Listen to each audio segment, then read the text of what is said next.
Hello, my name is Thomas Prano, and I'm now going to discuss with you daily assessment of mechanically ventilated patients. The daily assessment of mechanically ventilated patients should follow a systematic approach. First, check that safety equipment is available in the room, such as a manual resuscitator and suction. Listen to and document breath sounds of the patient. Check the endotracheal tube and document the position and compare it to the previous assessment. Check the inline suction catheter if one is being used. If it requires changing, do so. This could be due to it being clogged, or it has met the manufacturer's recommendation for when to change it. If the patient has a heat-moisture exchanger, please check the condition of it and make sure there are no secretions within it. Change when required. Depending on hospital policy, this may be up to a few days. Ensure connections are tight and secure. Check that the humidifier chamber, if being used, is filling and that the water source is sufficient. Next, you can perform a general physiological assessment of respiratory function. First, start by reviewing the arterial blood gas for oxygenation and carbon dioxide issues. Make adjustments to the ventilator as appropriate. If you don't have an arterial blood gas, you can use a venous blood gas for pH and carbon dioxide, and saturation for oxygenation. Check the parameters that are most important to the mode you are using to assess respiratory mechanics that may have changed. In volume control, you need to check your peak pressure and plateau pressure, since minute ventilation would not have changed since the last time you saw the patient. Pressure control, you need to check the tidal volume and minute ventilation, since pressures would not have changed since the last time you saw the patient, and any change in respiratory system mechanics would alter tidal volume and minute ventilation. Pressure support would have the same concerns as pressure control. It's always important to check and set alarms, especially when changes have been made. Not all ventilators have the same set of alarms available, but the most common alarms are ones such as high respiratory rate, high and low minute ventilation, high tidal volume, high peak airway pressure, and apnea alarms when you are using a spontaneous mode such as pressure support ventilation. Ventilators also have some alarms that are not adjustable, including circuit disconnect or circuit occlusion. Ventilator changes are often warranted by blood, pH, and oxygenation status changes. However, some safety measures also will prompt the changing of ventilator settings, including if plateau pressure exceeds levels such as 27 centimeters of water. Always consider if higher PEEP, when being used, is still appropriate for the patient.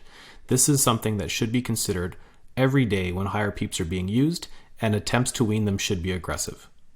Also assess for patient interaction. If they have been on an assist control mode, if they have now started triggering the ventilator, you should assess the ability for ventilator liberation.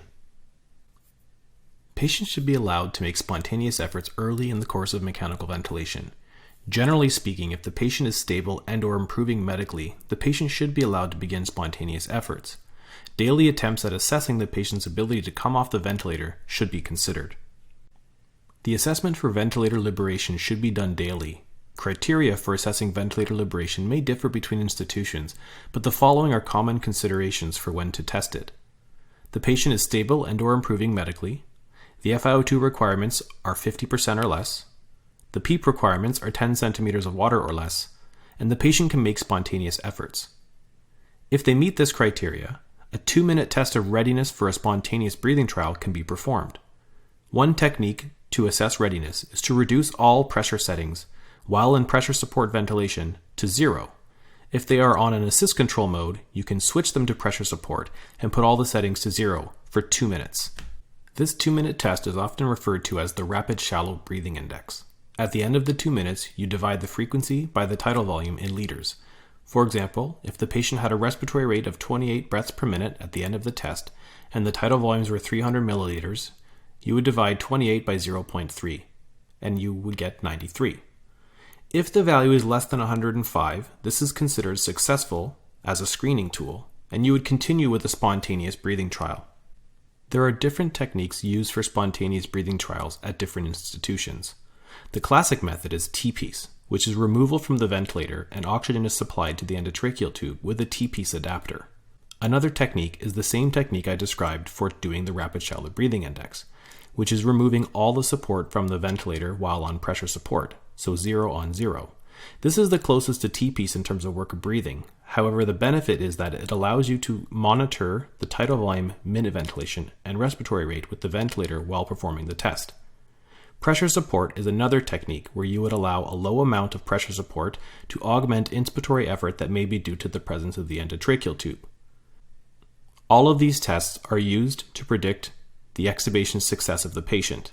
They should be performed for a minimum of 30 minutes and usually up to an hour, but they should not exceed more than 2 hours. Sometimes when patients are breathing spontaneously on a ventilator, it is advisable to take over control from the patient. When patients have high oxygen needs, it is advisable to reduce their effort, or simply take it away until they improve and oxygen demand is lowered. Patients with excessive inspiratory drive also have potential to induce further lung injury. All modern ventilators can measure a value called the occlusion pressure, which is P0.1. It's the pressure drop in the first 100 milliseconds of the triggered breath, and it represents the drive of the patient. A P0.1 value greater than 4 is an example of an excessive effort. In cases of patients making excessive efforts with high oxygen demands, if sedation is not sufficient enough to reduce drive, sometimes neuromuscular blocking agents may be required to assist with lung protection. The minute ventilation alarm is particularly important when using pressure-targeted modes.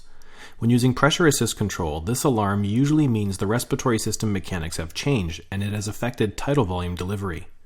When using pressure support, this alarm can suggest the patient's drive has changed significantly with or without a change in respiratory system mechanics. The peak pressure alarm is particularly important in volume assist control. This alarm usually means that respiratory system mechanics have changed. However, whether the change is due to resistance or elastance will need to be assessed by looking at the peak pressure and plateau pressure. Plateau pressure is not normally an alarm, but keep in mind that increases in plateau pressure will also increase peak pressure, so the peak pressure alarm will be set off. When you measure the plateau pressure, changes in plateau pressure are due to changes in respiratory system compliance, or elastance. Changes in PEEP and/or tidal volume will alter plateau pressure. The value required to be changed depends on the individual patient's condition, so whether or not you reduce PEEP and/or increase PEEP, or increase or decrease tidal volume will depend on the individual patient situation. And finally, always consider the cardiovascular status of the patient. Positive pressure applied to the lung can affect perfusion through the lungs. High transpulmonary pressure can also reduce venous return. A proper assessment of cardiac function, including changes in blood pressure and heart rate, should be done after every ventilator adjustment.